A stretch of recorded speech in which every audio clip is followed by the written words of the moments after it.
श्री वल्लभाधीश की जय। श्री गुसाई जी परम दयाल की जय।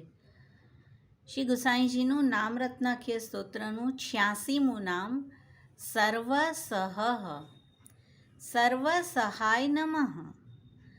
શ્રી ગુસાઈજી સર્વ કંઈ સહન કરે છે। વિવરણમાં દેવકી નંદનજી કહે છે, કોઈ ભક્ત અજાણતામાં શ્રી ઠાકોરજીનો અપરાધ કરે તો તેને દંડ આપી શ્રી ગુસાઈજી તેનો અપરાધ નિવૃત્ત કરે છે, પરંતુ તે ભક્તને ક્લેશ થવા દેતા નથી, તેઓ જ બધું સહન કરે છે। આપ કૃપાસાગર શ્રી અત્યંત કોમળ હૃદયવાળા છે। ભક્તોના ઉદ્ધાર માટે જરૂરી પગલાં અવશ્ય લે છે, પણ ભક્તને કોઈ વાતે ઓછું ન આવે તેનું પણ ધ્યાન રાખે છે। ભક્ત ભૂલ કરે તો શ્રી ગુસાઈજી પોતે સહન કરી લે છે। આ નામમાં એક બ્રાહ્મણી ઉપરાવારી અનન્યા જે મેનાથી પ્રગટ્યા છે, વાર્તાજી નંબર 110, તેમનું ચરિત્ર આવી રહ્યું છે અને સાથે શ્રી વલ્લભનો નવરત્ન ગ્રંથ પણ આમાં આવી રહ્યો છે। ये तामस भक्त है, लीला में इनको नाम अनन्या है, मैनाते प्रगटी है।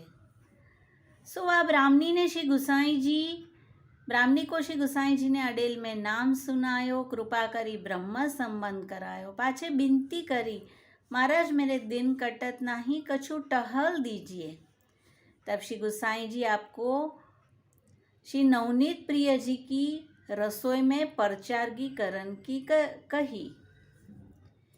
खासा बासन मांजती एक दिन बासन में भीतर कारो दाग रही गयो, खबरी न परी। श्री गुसाई जी राजभोग धरन लागे। श्री नवनीत प्रिय जी ने कही, कालीदार के वासन में दाग रही गयो तो ताते रसोई छुई गई, परचार गनी बासन आछे मांजे नहीं। सगरी सामग्री गाय इनको डारी दीनी, पाछे और सामग्री करी मंगलाते राजभोग पहुँचे। श्री गुसाई जी अपनी बैठक में पधारे, ब्रजवासी को आज्ञा किए, ब्राह्मणी को पार उतारी आओ। वाने पूछी, राज मेरो अपराध कहा है? तो वन तब श्री गुसाई जी कहे, कालीदारी के बासन में कारो दाग रही गयो। तो वाने कही, अनजाने रही गयो होएगो, या बात में हो कहा करो। तब श्री गुसाई जी वापर बहुत रीस कीनी, ब्रजवासी को आज्ञा किए, या को अडेल के घाट अभी नाव में बैठारी पार उतारी आओ। तब ब्रजवासी वा ब्राह्मणी को अडेल के घाट पर नाव में बैठारी के पार उतारी आयो। तो ब्राह्मणी को श्री गुसाई जी पर नेकहू दोष बुद्धि न आई। ईश्वर दुबे ना तामस भावનું સ્વરૂપ છે અને ઈશ્વર દુબે શ્રી ગુસાઈજી પાસે માંગ્યું હતું, જો મહારાજ મેં તિહારે ઉપર કબહુ અપ્રસન્ન ન હો, માટે અહીંયા પણ દોષ બુદ્ધિ નથી આવી। मन में कही, जो प्रभु है फेरी बुलावेंगे, प्रभु अपने जीव को सर्वथा छोड़त नहीं। અને અહીંયા વાર્તાજીના શરૂઆતમાં જ આવે છે, ચિંતા કાપી ન કાર્યા નિવેદિતાત્મભી કદાપિતિ ભગવાન અપી પુષ્ટિસ્થ। જીવ તો કૃપાના માર્ગમાં રહેલો છે, પણ તેની સાથે કોણ છે? ભગવાન સ્વયં રહેલા છે। ન કરિષ્યતિ લૌકિકીમ ચ ગતિમ, લૌકિક ગતિ તો સર્વથા નહીં થવા દે। હવે આવે છે, નિવેદનમ તુ સ્મર્તવ્યમ સર્વથા તાદૃશૈ જને, લોકે સ્વાસ્થ્યમ તથા વેદે હરિસ્તુ ન કરિષ્યતિ, પુષ્ટિ માર્ગ સ્થિતો यस्मात् साक्षिणो भवता किला। ब्राह्मणी विचारी, अब मैं निर्वाह कैसे करो? घाट पर एक छानी छवाई लीनी, गाय बैल बहुत आवे, उपरा थापे, काहू भले मनुष्य सो चून मांगी के ले। आ अवस्थाમાં થી બહાર આવવા તેમણે કોઈ લૌકિક સહાય પણ નથી લીધી અને વેદના કોઈ વાક્યનો આશ્રય પણ નથી કર્યો। લોકે સ્વાસ્થ્યમ તથા વેદે હરિસ્તુ ન કરિષ્યતિ, और झोपड़ी में परी रहे, अहरने श्री गुसाई जी के चरण कमल को स्मरण करे। निवेदनम तु स्मर्तव्यम सर्वथा तादृशै जने, कछुक दिन में उपरांत को बड़ो ढेर भयो। हवे आवे छे, सर्वेश्वरस्य सर्वात्मा निजेच्छात करिष्यति। एक दिन ब्रजवासी सो श्री गुसाई जी आज्ञा किए, उपरा नाही सो नाव ले जाए प्रयाग जाए उपरा ले आओ, जो दाम लगे સો દે આવ. સર્વના ઈશ્વર છે, સર્વના આત્મા છે અને નિજ ઈચ્છાથી કરશે. દામ શું લાગવાના છે? બ્રાહ્મણીની વાપસી થવાની છે.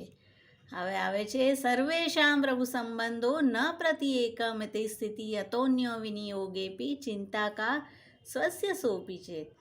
ब्रजवासी बड़ी नाव लेके गयो, वाको देखी ब्राह्मणी ने श्री कृष्ण स्मरण કર્યો और कही मेरे पास उपरा थापे है सो सब श्री गुसाई जी के है, अन्य विनियोग છે જ નહીં. મારું તો જે છે તે શ્રી ગુસાઈજીનું જ છે. મેં શ્રી ગુસાઈજી કી સેવકીની હું.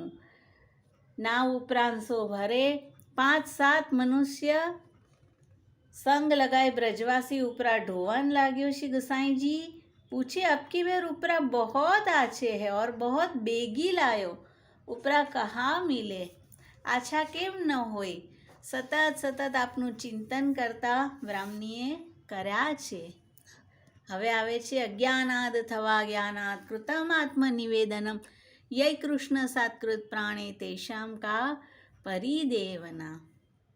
ब्रजवासी ने ब्राह्मणी की दंडवत करी और कही, महाराज यह परचारगनी आप पार उतारी. आ तेनी अज्ञान अवस्था हती. सो वह झोपड़ी छाई के बैठी है, गोबर के उपरा थापत है और कहे श्री गुसाई जी के उपरा सब है और मैं हूँ श्री गुसाई जी की दासी हूँ. आ तेनी ज्ञान अवस्था. अने श्री गुसाई जी ने कही, वह ब्राह्मणी ने कही, यह नाव ले जाओ और दूसरी नाव लाओ. यह सुनी श्री गुसाई जी बहुत प्रसन्न भये. या को दोष बुद्धि नहीं, एक रस भाव है ताते प्रसन्न भये. एक रस भाव छे, कृष्ण सात्कृत प्राणनी अवस्था छे. तब श्री गुसाई जी ब्राह्मणी को बुलावे को विचार किए. હવે આવે છે તથા નિવેદને ચિંતા ત્યાજ્યા શ્રી પુરુષોત્તમે વિનિયોગે પિસા ત્યાજ્યા સમર્થો હિ હરિસ્વત. નિવેદનમાં કે વિનિયોગમાં ચિંતા છોડી દેવી. અને ब्रजवासी फेरी नाव ले गयो और ब्राह्मणी से कोई श्री गुसाई जी तेरे पर प्रसन्न होय तो को बुलाई है समर्थो ही हरिस्वत.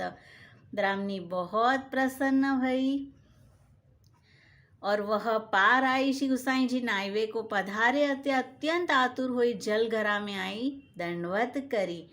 चित्तोद्वेगम विदायापि हरिर्यद्यत् करिष्यति तथैव तस्य लीलेति मत्वा चिंता द्रुतं त्यजेत. नेत्र में ते आंसू जात है, मुख थे कच्छू बोलत नहीं. ऐसी दशा उद्वेग થઈ ગયો છે, પણ જે પણ થાય છે ભગવદ ઈચ્છાથી થાય છે. ઠાકોરજીની લીલા છે તેમ માની ચિંતા છોડવી. श्री गुसाई जी को बहुत दया आई. अपने श्री हस्त कमल सो ब्राह्मणी को हाथ पकड़ी ठाड़ी करी. तेरो अपराध थोड़ो હતો और दंड बहुत भयो, परंतु धन्य है तेने ऐसी धीरज धरी. ब्राह्मणी ने कही, महाराज अपराध तो बहुत હતો, सगरी सामग्री छुई गई, प्रभु को ढील परी, मोको तीनों लोक में कहूँ ठोर न हती. आप परम दयाल है सो थोरे में मेरो अपराध निवृत्त किए. અને હવે આવે છે સેવા કૃતિ ગુરુ આજ્ञा. પાછે श्री गुसाई जी चरणामृत दिए और कहे, बेगीनाय अपनी सेवा में लगो. अतः सेवा परम चित्तम विदायस्ति अताम सुखम. श्रीमुख के वचन सुनी बहुत प्रसन्न भई. भय संयुक्ता અત્યંત પ્રીતિ સો સેવા કરણ લાગી.